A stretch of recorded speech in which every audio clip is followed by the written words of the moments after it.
Thanks, Krishna. Thank you, Sharanya, and thank you, Deepak, for inviting me here.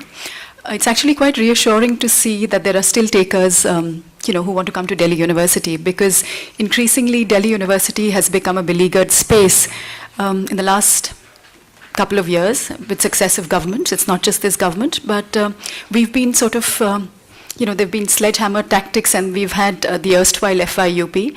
We're still, grappling with semesterization, and now we have CBCS. So there are all these things that are happening that are somewhere part of a larger plan to shift the kind of higher education policies that we've had in this country away from public funded universities onto a different kind of an idea of higher education, which is actually bringing in private universities, foreign universities, and change the very nature of higher education as we knew it in this country, with a larger socialist thrust and an agenda and a model. So in a sense, it's reassuring to know that there are still people who want to come to Delhi University, and it's actually we are twice beleaguered, because not only is the university space within the larger public-funded model beleaguered, but we're also beleaguered within the humanities and social sciences. I mean, there were far more. I mean, the room was fuller in the morning when people are talking about commerce courses and science courses. So in that sense, yes, the humanities and the social sciences, it's difficult to instrumentalize them. It's very difficult to say, okay, this is what you're going to get in terms of jobs, employment, or what it is that it can offer you. But there are a whole lot of other things that the humanities and the social sciences are sort of equipping students with. In the first place, what you will see when you come to Delhi University is that through its sort of large federal structure, there are affiliated colleges, and these colleges actually offer very interesting, vibrant spaces as against the kind of homogenized peer grouping that's there in schools. Because in schools, there's a certain kind of uniformity, there's a certain kind of, the peer grouping is very insular in a sense. Delhi University, by virtue of the fact that we have students who come in from different cities, different states, it's a central university after all, different social backgrounds, it creates a great mix of a wonderful sort of heterogeneous, class structure. And I think that is the first thing that, that's for me is one of the most, it's one of the most sort of enjoyable things in a classroom, to see this kind of, wide demography of students. English as a discipline is offered by most colleges in Delhi University, English honours. I think there are about 60 colleges that continue to offer the program, the English literature program. Of course, there are science colleges and the pure science medical colleges, and the commerce colleges like Tegh Bahadur Business Studies College and Sri Ram College of Commerce that don't offer the English honours program, but most colleges do have the discipline of English. There's no longer a kind of a common entrance test that we test our students before taking them in. Previously, up until about 3 years ago, there used to be a common entrance test, which was called CATE. That's no longer there.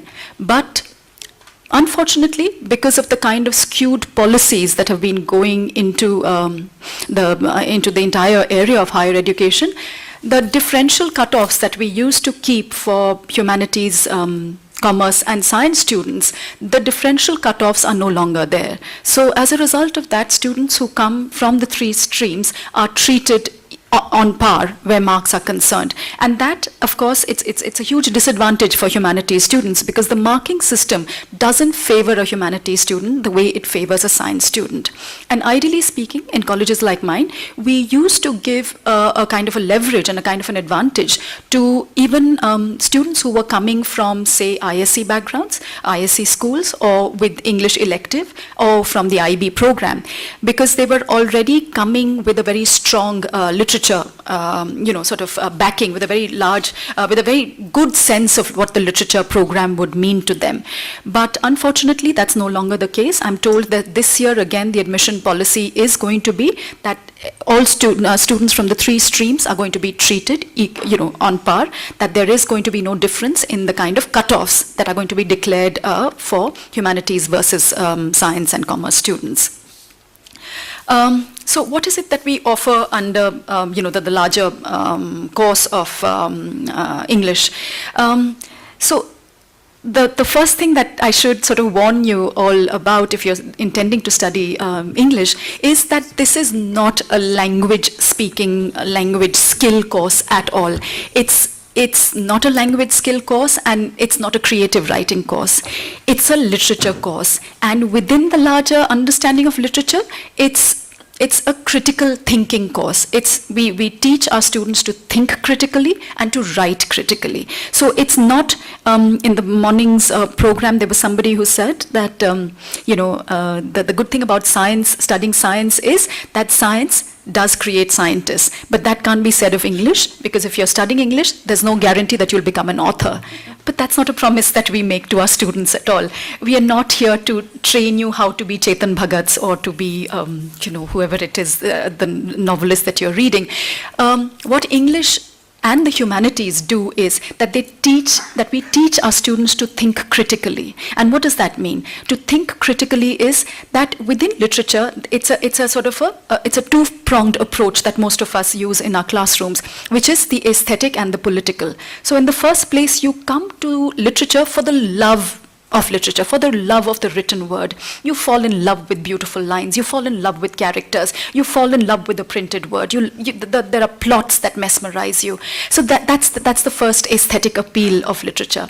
But outside of that and beyond that, there is an entire political reading that we alert our students to, which is readings that come from caste, gender, class, nation, community, religion, everything.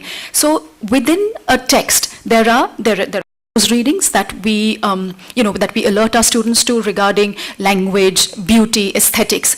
But after that, there's also an entire reading that comes from socio-political understandings. And that's what I said, that these are political readings. So it's really, the literature program is largely an aesthetic and a political sort of coming together. When I studied literature 100 years ago, at that time we were still only talking about the way a novel was written. We were confining ourselves to the printed page. We were talking about characters as they existed within the fictional space or within lines in a poem. That's the kind of reading that was called the new criticism. But now we've moved very differently. We are talking about political things.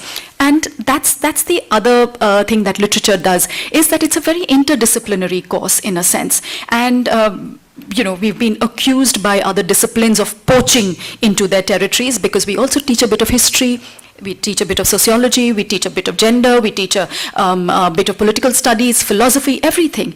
Because, for instance, if I'm teaching Mary Shelley to my class, there's no way that I can talk about Mary Shelley without talking about the French Revolution. There's no way I can talk about Frankenstein without talking about gender, science. So in that sense, the entire literature, the idea of literature has changed in the last 20, 25 years. It's no longer something that is an insular space. It's something that is bringing in, and it scaffolds itself on a lot of other disciplines. And I think that's what something that makes it richer. What we teach in the literature classroom is what we call the cultural materialist reading, which is that we look at a text from the time that it's coming, from the context that it was written, and then we also arrive at readings from different contexts. And these contexts are the same that I was telling you about. So it's gender, class, community, nation, etc. And this is a kind of sensitization. This is a kind of reading and understanding that's going to come from those spaces. But having said all that, how does English honors or the humanities, how does it instrumentalize itself? What is an English major going to do? What you do with your 3 years of an undergrad degree in literature? If you want to stay with higher education, if you want to stay with the literature program, of course, that's an easy enough trajectory to chart. But by virtue of straddling many other disciplines within English, we are also preparing our students in a way to take up the social sciences. For instance, my own son, who graduated in literature, he is now looking to study the social sciences. I mean, he'd be happy to do sociology or political science. So that possibility more than any other, discipline, I'd say, that sort of rests with English literature, that there is this sort of possibility that you can branch out into a different course even after studying literature. It's not as if English literature is pure literature anymore. Other than that, again, if you're talking about the market, because we're all sort of, thinking in terms of the neoliberal economy and the kind of, things that we need to do with the job market and employment, literature students, because they are equipped with a kind of, this is what we sort of teach in our classrooms, to think critically and to write critically. It's a great program for students who want to study journalism further, or who want to get into media, who want to take competitive exams, and who just want to get into the business of thinking and writing. The literature program is a great sort of, it's a great sort of standing block for that. It's something that you can stand on, and it's something that you can use to sort of help you with things like that. What I could quickly do is that I think some of you might have the printouts, but there's a quick sort of run through that I can do of the course that we have now.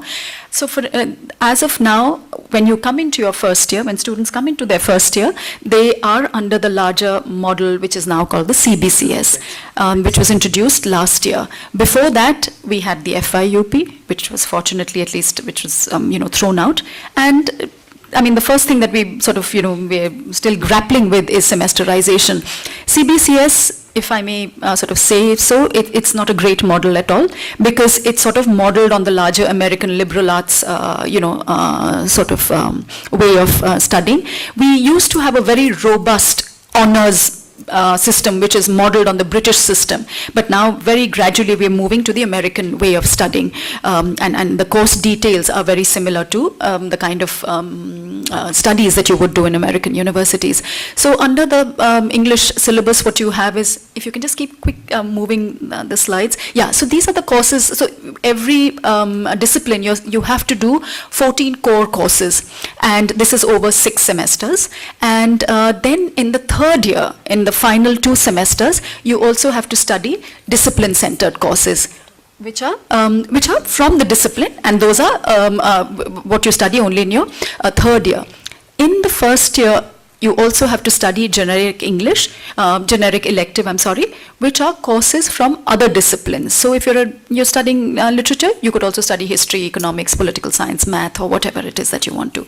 Then there are these 2 other courses. There is an ability enhancement course and an ability enhancement elective course. Now these are courses that everyone has to study. It's not just for English students. Generic elective, ability enhancement, and ability enhancement elective courses. These are courses that all students at the undergrad level have to study.